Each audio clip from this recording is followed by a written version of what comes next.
తిరుచానూరు దివ్యక్షేత్రంలో ప్రధాన ఆలయానికి సమీపంలోని హైస్కూలు వద్ద గల ప్రాచీన ఆలయంలో శ్రీ వెంకటేశ్వర స్వామివారు కొలువై ఉన్నారు. 300 సంవత్సరాల క్రితం శ్రీరంగ రామానుజ స్వామి అనే భక్తుడు తపస్సు చేసిన ఈ ఆలయం ఎంతో మహిమాన్వితమైనది.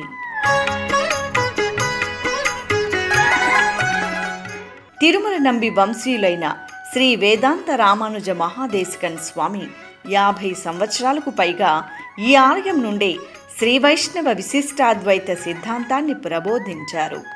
తపస్సులు, మహాత్ముల దివ్యశక్తి ఈ ఆలయంలో నిగూఢంగా ఉండి భక్తులకు అపారమైన ఆధ్యాత్మిక దివ్యానందాన్ని ప్రసాదిస్తుంది.